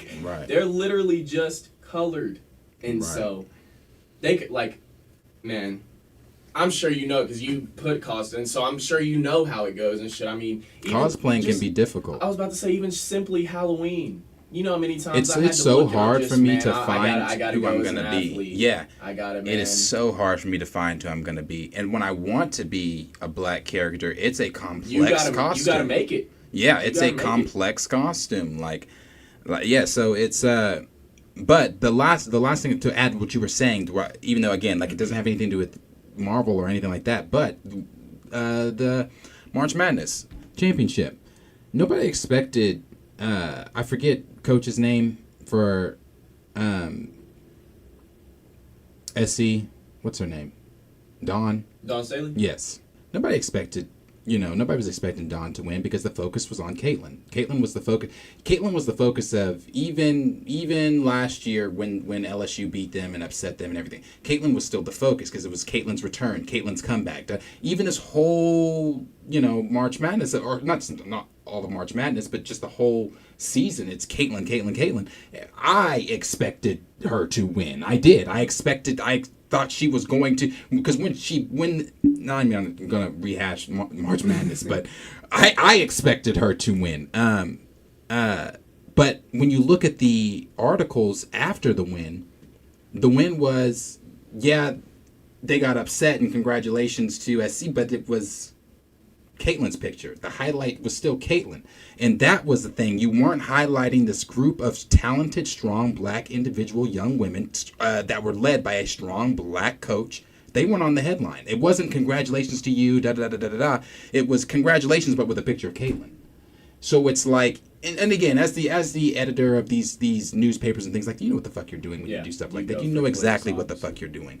So it's like, these are the real conversations. These are representation is always going to matter regardless of any form of media that it's in. Representation matters, and I do believe that we should see an all-black X-Men team. Jonathan Majors. Just read his comment. Yeah, the whole Jonathan Majors thing. I talked about this was it the last time? Oh, actually, we were just talking about it. The whole, Jabari deal. Like, that's a weaponizing her whiteness. She knew what she was doing when she called 911 and made the false accusations that she made. She said to herself then, if I personally can't get him, then I can get him in other ways. I can weaponize my whiteness. We've seen whiteness weaponized throughout the years. I just used Emmett Till as an example. Weaponized whiteness that got an innocent little boy murdered. Weaponized whiteness that just got this man, and it's not the only time we've seen it, that just got this man taken off of everything he was doing. His, not to say that his career is not going to come back, because again, if you're paying attention to Dre Mac and everything he's doing over on his channel, he's covering everything with Jonathan Major. He just personally met Jonathan Major. So, like, the man's making a comeback in his career and things like that, but it's like, she knew what she was doing. Have to make a comeback. Exactly. Especially whenever you're at the peak of your career, you shouldn't have to. Right. You shouldn't. Story of so many black, or what's the word I'm looking for? So many talented black people get shut down at the top of their peak. They're at their peak, and then boom, here come the accusations. Here come this. Here come that. Whether it's for money, destroy their life, right. This, that, and I don't know. It just sucks that it's just so fucking common. It's not a 1-2 time. Like this Jonathan Majors thing is an everyday thing in the life of black-white relationships. Black. Just in terms of just, it's an everything thing. Yeah. Walking while black, driving while black, shopping while black. It is a thing. But the whole controversy over Sunspot, for those of you that don't know, this was the thing that happened, and this is an article from 2023. This is last summer that this whole thing came out. I remember all of this, and this was some of the things that people were putting on Bo when they were before episode 5 came out. When people were saying, "Oh, I'm glad he's gone," before they changed their tune. It said, despite doing a commendable job of keeping fans updated about X-Men 97 status on social media, Tunda, whoever this website is, reveals that the head writer Bo DeMeo has decided to leave the platform following a tense few days. Earlier this week, we learned that Brazilian actor, I'm not going to butcher his name, will lend his voice as Roberto da Costa, Sunspot, in the X-Men animated series follow-up. However, the character has long been the subject of whitewashing claims. First the New Mutants live-action movie, and now X-Men 97. Wasn't Sunspot also in Days of Future Past, where he wasn't represented well there either? I believe so, yeah. Sunspot, who is typically darker skinned on the page, being portrayed by, again, I don't want to butcher his name, didn't sit well with some, while others feel his skin tone in the show itself is too light for the Afro-Brazilian. Initially, DeMeo responded by saying, "I will not indulge fans believing that they are entitled to be the arbiters of someone else's identity, and whether or not they are this or that enough. At a proper time, there will be plenty of insight into the decisions we made and why. When Marvel gives me the go, I will be very frank and transparent." That did little to calm things down, hence why the writer eventually decided to take a break from social media. He said, "I value fans' opinions, but the sheer amount of vitriol in the last 24 hours is truly taxing and actually risk working against what you're trying to do, as it's now closed off and access points because I have to protect myself." He stated before detailing some of the attacks he's endured in the recent few days, including being labeled a race traitor. You can read both the statements. This is what he said. "Well, guys, sad to say, the page will be going dark up for a bit. Could be a week, could be a year. I haven't slept. Advocation matters. I value fans' opinions, but the sheer amount of vitriol in this last 24 hours is truly taxing and actually risk working against what you're trying to do. It's not a value. It's not a valid criticism. It's an ununiformed one, and I will defend my decision and my crew, which includes several people of color. So that answers the question, I guess, what we said earlier, how many people of color were in the writer's room. So he says, which includes several people of color who have experienced the same hate and hardships that the X-Men do. Okay, they are not toys for you to. They are not toys for you to debate, and I will not indulge fans believing that they are. And that is the end of the article there. So, but I do want to point that part there where he said, who have experienced there, which includes several people of color who have experienced the same hate and hardships as the X-Men do. So of all those several people of color, nobody in the room said, hey, maybe add maybe just one. Sprinkle of color. Just a little, you know. Show my niece some pepper. Man, I just something, I don't know. So that just, again, all those people. So again, when you say there are people of color in the room, and I know a lot of people don't like to hear it this way, but this is the only way I really know how to say it, because I agree. Just because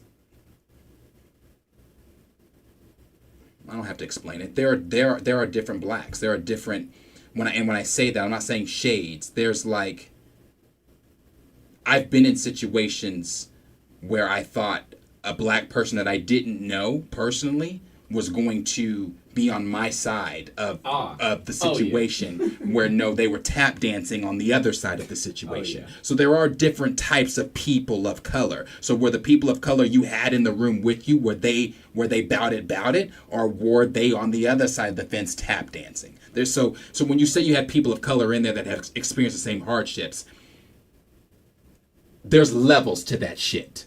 Yeah, I hate to even say it, but there's levels to that shit. And I mean, speaking on hardships, I would never speak on anyone else's hardships. That's only something you can do for yourself. Right. Like, I'd never be like, me and Darius have experienced the same hardships. Right. Like, no. Like, and so, I don't know. I don't feel like that's valid, him trying to validate other people's hardships by just putting them all into one, like you said, putting it all into one category, and that category being black. Like you said, there's more than being black itself. Yeah, that's true. But there are many other things that come with that. Not every single black person gets the same. Like, right. It's not the same. Like, for example, just a really quick one. I coach AAU basketball. My boys, I've talked about this game before. When we played a team from Arkansas, every time we played a team from Arkansas, that always happened. But we were in Dallas. We played a team from Arkansas. My boys were getting called nigga this, nigga that, not just by the boys on the floor, but the parents were participating. So of course, when I get kicked out of the game for acting like what you called me and my boys, now I'm the wrong one. I'm the bully. I'm the one the police need to come and get. Yeah, no. Then you'll get the black player. Exactly. The black tap dancing monkey that even. Well, he tap danced his Uncle Ruckus way on over there too, bro. He came over there and he said he tried to give me this whole speech, and I'm like, bro, they are out there calling my boys the niggas, and he's like, and I'm going. So I said, okay, so you're one of them. So it's just like, there are different levels to that shit. So again, the POC that you had in the room with you, how were they? Were they Nate Moores, Ryan Coogler's? So I don't know. That's just my whole. Yeah, he tap danced his ass right the fuck over there too. I promise you, he did, bro. Made me so mad. I'm thinking to myself, damn, here comes another nigga. He come over there on the same bullshit. You know what? I said when I started working at Express, I find it quite perplexing and concerning in the workplace when I look around and don't see people of the same complexion, at least one or two, somebody that I can go have a conversation with. So yeah, like no.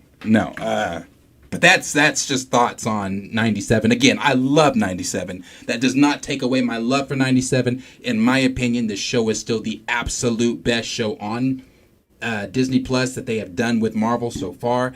I'm just, again, going to voice my concerns as a person of color when I'm watching things that I love. And I know that there are also fictional people of color in that universe that just aren't being used. So it's again going to be an ongoing conversation, and for my new subscribers, people that we just subscribed, thank you for all the new subscribers we've gotten, because I think we gained almost 50. I was gonna say, yeah, only 120 Yeah. away from 2000. Yeah, so almost minimum. 50 something, and just from the last live stream we did of X-Men 97. So appreciate all that, and for for the new subscribers that are here, if this type of conversation scared you away, well, it'd be best to exit now These happen a because lot. these happen quite often. So, but yeah, no, that's all I had to say on that. And I am gonna again have this conversation wider with Chill and Dre and Back of the Bus, and we're gonna all share our thoughts. But for sure. But yeah, we'll jump into the comments here for a brief moment, and that'll be the show for today. But again, we're back tomorrow. We're live tomorrow, so we'll be back then. Can you read them or pull them up on the computer? My phone's at fucking 2%. I'm getting yeah. an extension cord over here. Let me pop this out. I didn't read any of these either, so I don't know what the fuck. You should be able to. Oh, you don't have a mouse. Matter of fact, we gonna thug it out on the phone. Amen said, Bo is weird still though. Sunspot is a descendant of enslaved Africans in Brazil. Removing that part of his character was completely unnecessary and intentional. Oh no, I completely agree.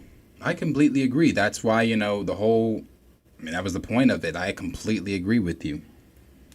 Tyron said Luke Cage was just a bar. The Black Superman, modern blacks. Damn, I can't even read that shit. Show lecturing us about black history and black on black crime every episode, then fighting other than high budget Marvel villains. They hated Reva and Finn, and Lando was a traitor to the heroes. Yep. Boy, they hated Reva. Now, you want to talk about a Star Wars character that got almost as much hate as fucking Jar Jar Binks? Reva. She got a lot of hate, bro. Tyron also said Bishop's only representation outside the comics. He's regulated to being a nanny of Cable being killed off by the Sentinels. You know what? A nanny of Cable is a very good way to put that. The nanny to Cable. RW Chi-Town said, I'm not tripping at this point. X-Men 97 has been the best thing I've seen from Marvel since Loki Season 1. Oh, yeah, for sure. Kitty Pryde be throwing the N-word around in the comments. What? Steve Diesel said, X-Men are the most ethnic diverse team in comics. Several black mutants dropped in the 90s to 2000s. I doubt Marvel Studios will use anyone outside of Storm, maybe Bishop. No, that's why I said those are the two tokens right there. It's always going to be Storm and Bishop. I believe in Marvel Comics right now. Sync is currently on the team, but like it's you won't see any of these people. The three right there, Storm, Bishop, Sun. That's it. That is it, bro. You're not going to see no damn Darwin or Prodigy or Manifold or any of these other guys in live action. It's not going to happen. Andre said, have you already given a theory where they are going with the story in X-Men 97? Wait, say it again? Have you already given a theory on where they're going with the story in X-Men 97? I think it's Apocalypse. I want to say, it just lining up with the 90 series, it's that same cube deal from that, Cable had, the time-traveling cube that he was using that Apocalypse got from him in the show. I believe it's Apocalypse. Something with Apocalypse and Sinister. Sinister is still in it because he said we. In that new trailer, he said, you have no idea what we've been up to or something like that. So it's like, and it can't be Trask. I don't think it's Trask. I don't think Trask is the we. From the little synopsis that we did get about episode 6, I guess they're going to go looking for Trask. Scott's going to get the team together, go looking for Trask. They're going to find Trask, only to find that they were all manipulated by,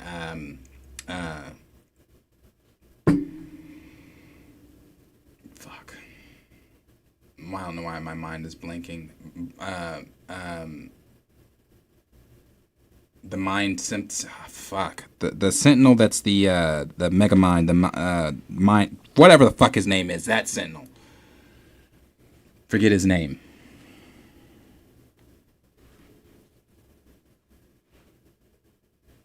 You still thinking of it? No, you go ahead. I can't remember.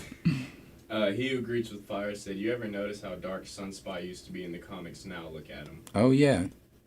Yeah, see this right here, this picture that they did, this is probably some of the darkest you will see Sunspot. Raptor said, "If I can name one reason..." Master Mold, thank you. If I can name one reason to be glad T'Challa isn't being used, it's that we don't have to see his character get destroyed to make sure he looked good. Wakanda Forever ironically did that. Nate Moore defines kicked more to the curb for respect to comic brothers and sisters too much." Yeah. He's been so quiet. I have not seen that man, heard that man. He Who Agrees with Fire also said, "We saw more lizard-looking people, mutants, than black mutants. I'm a boxing guy. The biggest fights are always between black versus Mexicans or white versus black or white versus Mexican." Yeah, no.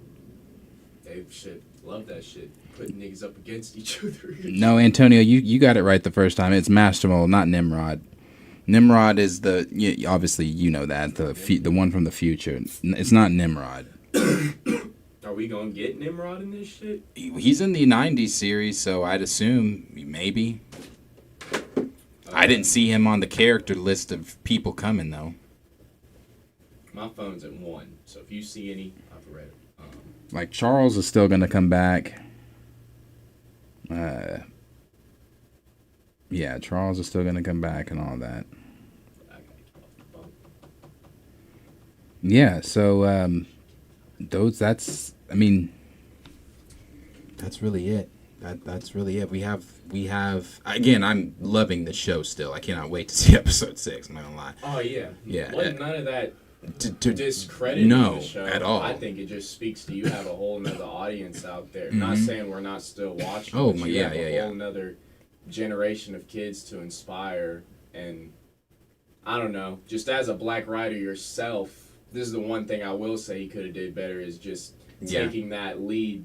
Maybe that's why he got fired. Maybe. But just seeing that tweet he put out reacting to how defending Sunspot a little and just assume. But then, like they said, taking away Sunspot's pivotal backstory that too. is like I don't know. He could have been the one to set his foot forward for a whole new generation of, we're gonna have mutants, and like someone said in the comments earlier, they can make a bunch of content with just black mutants that they have, but they're not gonna do that. They're not. And I hate to constantly. That's what it takes someone to put their foot They're down. not going to do it, but it's like I said in my whole little spiel, higher up's always white.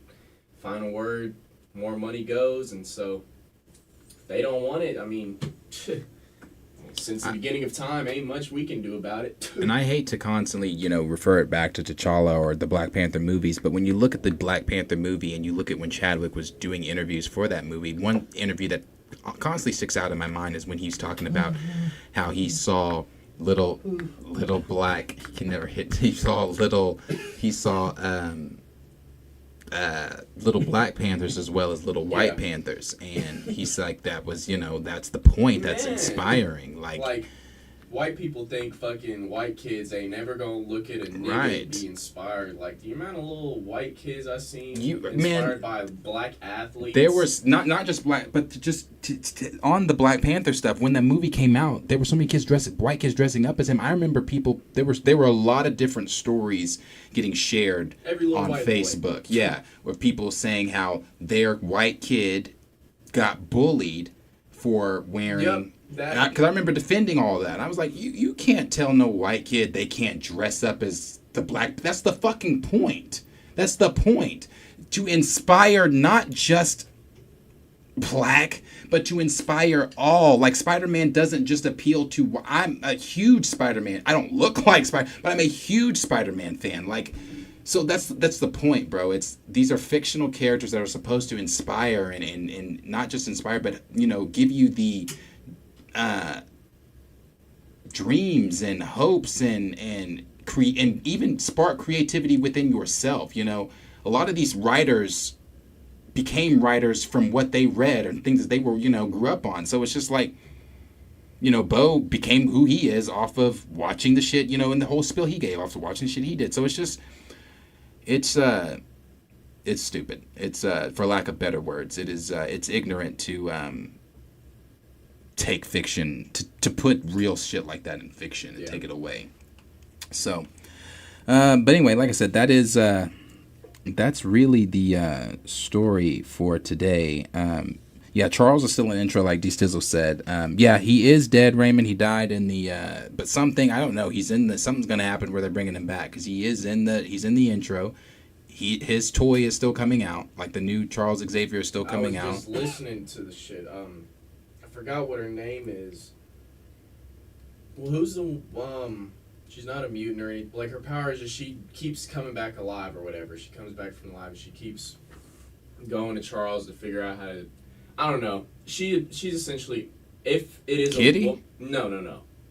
It's not like any of the X-Men or mutants or anything. But if it is what I'm thinking, then yeah, he's gonna get resurrected. Probably. I don't even know. I'd say probably end of the season, heading into the next one. Yeah, he's definitely coming back. I can't wait for them to release that Marvel Legends figure. He's definitely coming back. Did you see the new ones I sent you? Yeah. The Superior Spider-Man. Yeah. I saw all. They released a whole new wave today. It was that Superior Spider-Man. It was Wolverine. That Wolverine is so dope. Tough. Oh my God, I'm getting that one. That Wolverine is dope. You got Wolverine, Superior Spider-Man, Scar, Ghost Rider, fucking Carol Danvers in her Marvels. Did you see is there a new Cable? Yeah, but that's an old wave. It's not old. It comes out the 20th. That wave drops on the 20th. His fucking arms look so disproportional, bro. Like they're like to his knees. Yeah. The Cable. They finally, are releasing, because I'm a big Marvel Legends, but they are finally releasing the comic accurate Eternals. So, we've got Icarus now, we've got Cersei, we just need some of the others. That's the only way I'll build that team.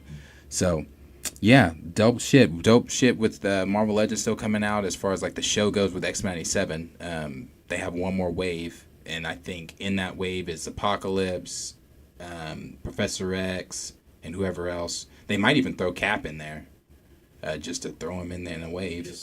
Yeah, so No white people love Cap. Yeah, Cap and Iron Man are in every other fucking wave. Every other some new variation of Cap or Iron Man. One of these motherfuckers sell. Bruh, Iron Man just got a whole new wave to himself. It was him and his, a whole new wave to himself. And they threw in She-Hulk. Why? I don't know. I want that She-Hulk, though, but I don't know why they threw that shit in there. Probably got an Iron Man piece in it to build some shit. No, there's no builder in this one. There's no builder. It's just, you just collect them all. It's Iron Man and a couple of his villains. I don't get She-Hulk being there, but it's Iron Man and a couple of his villains. But, yeah, dope wave. I want that wave.